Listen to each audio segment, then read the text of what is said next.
1 Samuel, hoofstuk 17. Die Filistyne het weer met hulle leer saamgetrek vir oorlog.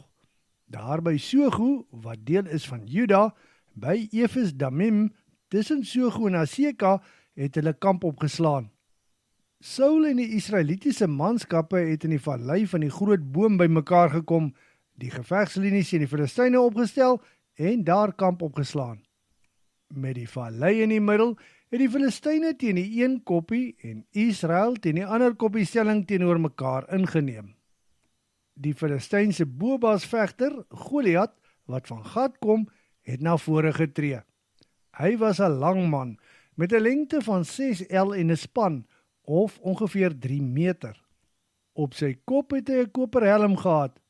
Die gewig van sy harnas was 5000 sikkel, of ongeveer 57 kg koper, en het skipagtig gelyk. Die plate voor sy bene was van koper, en hy het 'n swaard van koper tussen sy skouers gedra.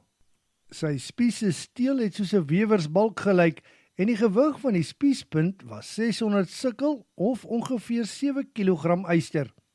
Daar het 'n wapendraer met 'n groot skild voor hom uitgeloop. Toe gaan staan hy reg oor die gevegslinies van Israel en roep hardop uit: "Is dit werklik nodig dat julle in gevegslinies uittrek vir die oorlog? Kyk, ek is mos 'n Filistyn en julle die dienaars van Saul. Kies 'n man wat hier na my toe kan kom en teen my veg. Indien hy dit kan regkry om my te verslaan, sal ons julle slawe wees. As ek hom egter doodmaak, moet julle ons dien en ons slawe wees. Kom aan, ek daag enige een in Israel se gevegslinies uit. Stuur tog net 'n man wat teen my kan veg." Vrees en bewing het vir Saul en die Israeliete beetgepak met die aanhoor van sy woorde. Isai, die Efratiet wat in Bethlehem in Juda gewoon het 8 seuns gehad. Dawid was een van sy seuns. In die tyd van Saul was hy alreeds 'n baie ou man. Isai se oudste 3 seuns, Eliab, Abinadab en Sama, was onder die manskappe van Saul.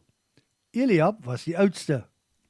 Dawid was Isai se jongste seun, terwyl sy oudste 3 broers in Saul se leer was.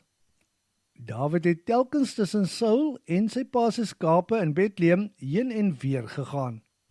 Vir 40 dae lank het die Filistyn met sonsopkoms en met sonsondergangs stelling ingeneem en die Israeliete uitgedaag. Toe sê Isai aan Dawid sy seun: "Ek wil hê jy moet hierdie eva gebraaide koring en die 10 brode vir jou broers vat wat in die Israelitiese kamp is.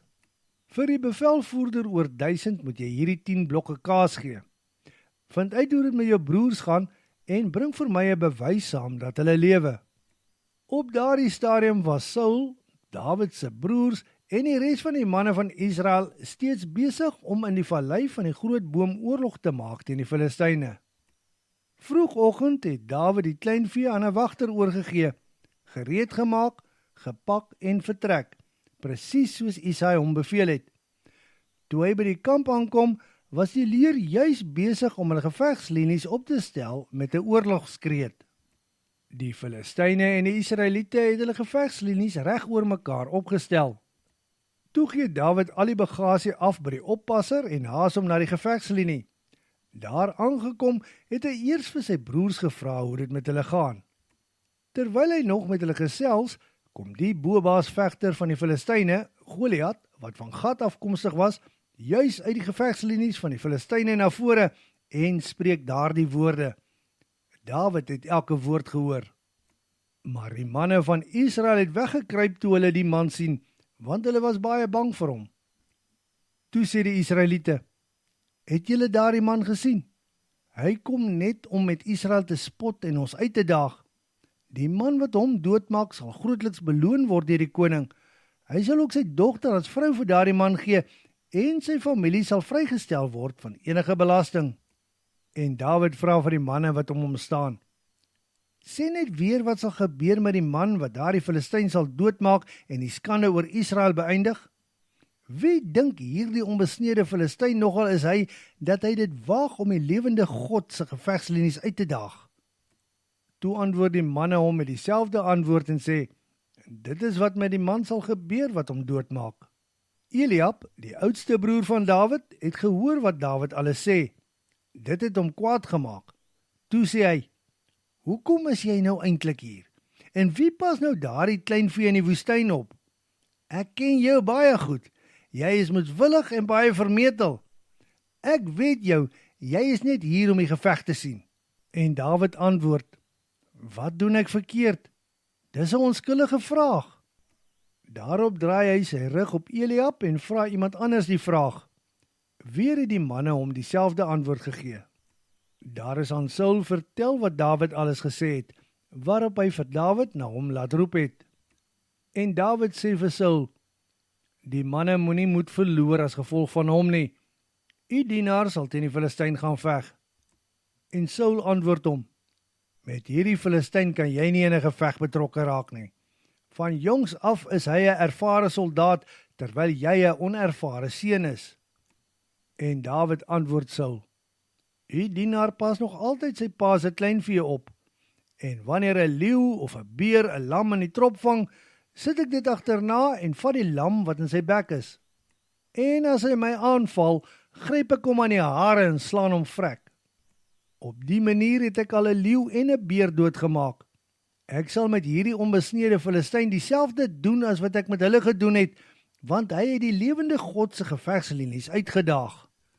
Uit die kloue van die leeu en die beer het die Here my gered, en hy sal my ook red uit hierdie Filistyn se hande. En Saul sê aan Dawid, nou maar reg, mag die Here jou help. Daarop het Saul Dawid sy gevegsmondering laat aantrek. Hy het hom sy borsharnas laat aantrek en sy koperhelm op sy kop gesit. Saul se swaard het Dawid bo oor die gevegsmondering vasgegespe. Omdat hy nog nooit met sulke toerusting geloop het nie, het Dawid dit probeer doen. Maar Dawid sê vir Saul, ek kry dit nie reg om met al hierdie gevegsmondering te loop nie, want ek het dit nog nooit tevore gedoen nie. Toe trek Dawid dit alles uit. Dawid het sy herderstaf gevat, na die spruit geloop en vir hom 5 gladde klippies uitgesoek wat hy in sy slingersak gesit het. Hy het die Filistyn tegemoet geloop met sy slingervel in sy hand. Die Filistyn het ook Dawid tegemoet geloop met die wapendraer wat die groot skild dra voor hom uit. Die Filistyn het Dawid gesien naderkom. Hy sien toe dat dit 'n jong aantreklike seun met 'n rooierige gelaat is en hy het hom verag. Daarop vra die Filistyn vir Dawid, lyk ek vir jou soos 'n hond dat jy my met stokke tegemoet kom? Hy het Dawid in die naam van sy gode vervloek. Toe sê die Filistyn vir Dawid, kom bietjie hier, ek wil jou vleis vir die voëls in die hemel en die wilde diere gee. En Dawid antwoord die Filistyn, met 'n swaard, 'n spies en 'n lans kom jy na my toe, maar in die naam van die Here, wat oor alle magte heers, die God van Israel se gevegslinies, wat jy so uitdaag, kom ek na jou toe. En die Here sal jou vandag aan my mag oorgee, en ek gaan jou doodmaak en jou kop van jou lyf afkap. Vir die voëls in die hemel en die wilde diere van die aarde sal ek vandag die hele Filistynse leer se lyke gee. Dan sal die hele aarde besef dat daar 'n God in Israel is. En al hierdie mense sal erken dat die Here nie 'n swaard of 'n spies nodig het om redding te bring nie. Hierdie geveg is die Here se en julle sal deur hom in ons hand oorgelewer word. Die Filistyn het hom klaar gehou en nog nader aan Dawid beweeg, terwyl Dawid die Filistyn tegemoet hardloop in die rigting van die gevegsterrein. Toe vat Dawid 'n klippie uit sy slingersak, sit dit in die slingervel en slinger dit in die rigting van die Filistyn. Dit het die Filistyn tussen die oë getref en sy kop binne gedring. Hy het vooroor geval met sy gesig in die grond. Met 'n slingervel en 'n klippie het Dawid die Filistyn doodgemaak, sonder dat hy 'n swaard byderhand gehad het. Dawid het nader gehardloop, die Filistyn se swaard gevat en sy kop daarmee afgekap. Die Filistyne het besef dat hulle boebaasvegter dood is en het op die vlug geslaan. Daarop het die manskappe van Israel en Juda met 'n gejuig opgespring en die Filistyne agterna gesit tot by die ingang van Gat en Ekron se poorte. Die lyke van die Filistyne het al langs die pad gelê vanaf Saaraim tot by Gat en Ekron. Die Israeliete het opgehou om die Filistyne te agtervolg. Hulle is terug na die kamp van die Filistyne waar hulle dit geplunder het. Die kop van die Filistyn het Dawid na Jerusalem toegevat en die Filistynse wapens het hy in sy eie tent gesit. En Saul het vir Abner gevra toe Dawid die Filistyn tegemoet geloop het: "Hierdie jong man, wie se seun is hy nou eintlik?" Waarop Abner geantwoord het: "So seker as wat jy leef, ek weet regtig nie." Toe sê Saul: "Vind 'n bietjie uit wie se seun hy is." Nadat Dawid die Filistyn doodgemaak het, het Abner hom na Saul toe gebring. Hy het daar gestaan met die Filistynse kop in sy hand. En Saul vra vir Dawid: "Vertel my tog, jongman, wie se seun is jy?" En Dawid antwoord: "Ek is die seun van Isaai, u dienaar wat in Bethlehem woon."